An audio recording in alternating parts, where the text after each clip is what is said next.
Good evening, everyone. How many of you out there own a cell phone, or should I call it a smartphone? Now think for a second if your cell phone just poof, ceased to exist. I know if that happened to me, I'd be pretty lost. I'd feel like I lost something pretty important. Almost like if I lost like an extended limb or something that I'd just grown accustomed to having around. Hi, I'm Dante Alexander, and today I'm here to talk to you about the evolution of the cell phone. To do that, I'm going to discuss three important factors relevant to the evolution of the cell phone. The first being the early commercially used cell phones. The second, how the cell phone has changed and advanced over time. And the last, how the cell phone or where the cell phone is as we know it today. I have a picture for you I wanted to show you.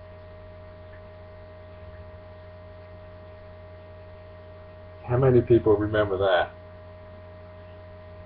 It's a picture of Zach Morris from Saved by the Bell when he used to carry the gray brick cell phone and around and when he was in school and in different scenes.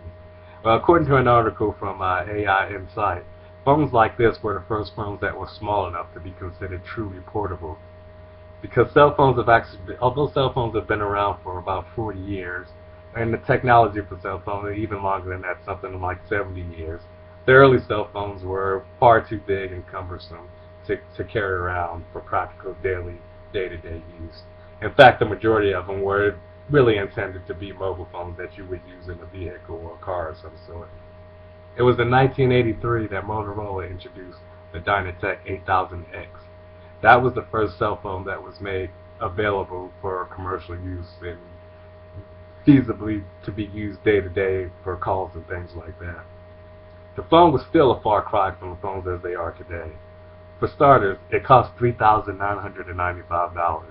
I mean, that's almost $4,000 for a cell phone. And not only that, the obvious, it was pretty big. It weighed nearly 2 pounds.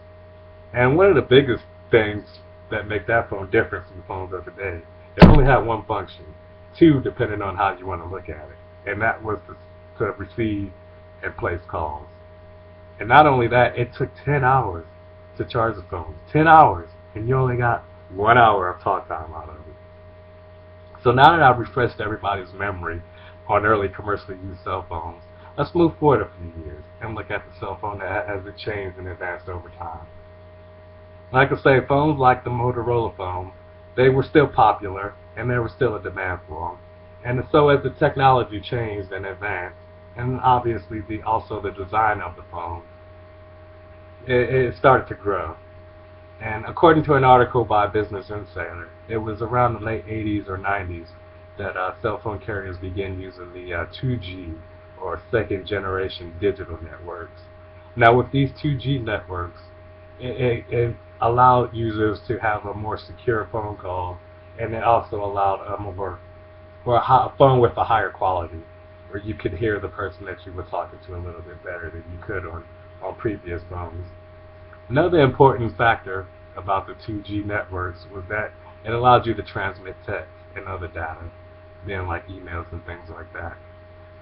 Though initial use of text wasn't that much, and I think mainly because phones didn't have QWERTY keyboards with the letters, you had to use your number pad, and that could be quite cumbersome. So for that reason, people probably didn't use the text. I still think it was important to point that out because that was the beginning of the text, and today text is actually the biggest used data service that people use on cell phones. Later phones that came out like the BlackBerry and the Palm, those phones not only allowed you to use or send text, but you could also send and receive email.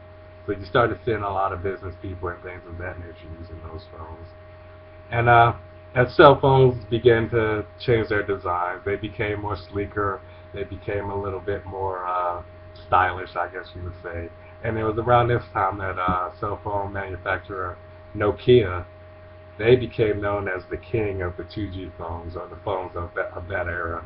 And they started offering phones like this that were colorful and had the colorful shells. And they also were one of the first cell phone makers that allowed you to, or that had a color LCD screen on the phone itself. Now that we've journeyed back in time, we've looked at early commercially used cell phones. We've looked at how the cell phone has changed and advanced over time. Let's move back into modern times and look at the phone as we know it, the cell phone as we know it today. Now, cell phones of today use the 3G and some even use the 4G networks. But with the introduction of the 3G networks, that was when cell phones were now allowed to transmit data at high and fast broadband speeds. And this is when cell phones began able to utilize using, you were able to look up things on the internet. Early phones, it had a watered down version or a text version of the internet. But nowadays, and as they advanced over time, you were able to look at the full internet as we are today. It was undoubtedly probably the Apple iPhone that revolutionized the cell phone or the smartphone as we know it today. It was the first cell phone that had the full touch screen, and it's just further advanced over time to what we know it today.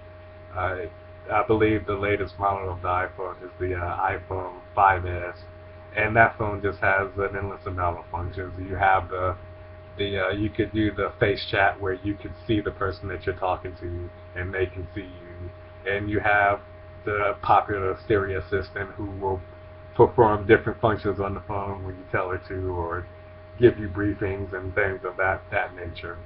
And also there are a lot of other makers out there that have phones that are very comparable to the iPhone as well. Probably their biggest competitor would be the Samsung with their Galaxy line of phones. And their phones have almost an endless amount of capabilities as well. I mean, they have phones that, or you can just put your hand over the phone and not even touch it, or you could use your phone for a TV remote control or control your DVR in your house if you have one. And like I say, with apps, it just makes the capabilities of the phone just almost endless, and to me it's amazing. So now that we've taken a look at the evolution of the cell phone, let's go back and look at what I've talked to you about. I've talked to you about early commercially used cell phones. I've talked to you about how the cell phone has advanced and changed over time. And I'll lastly talk to you about where the cell phone is as we know it today. Like I say, to me the cell phone is just an amazing device. It's probably the one device that the average person has or can have, and you can just do just about anything on it, almost anything. And you could be almost anywhere when you're doing these things.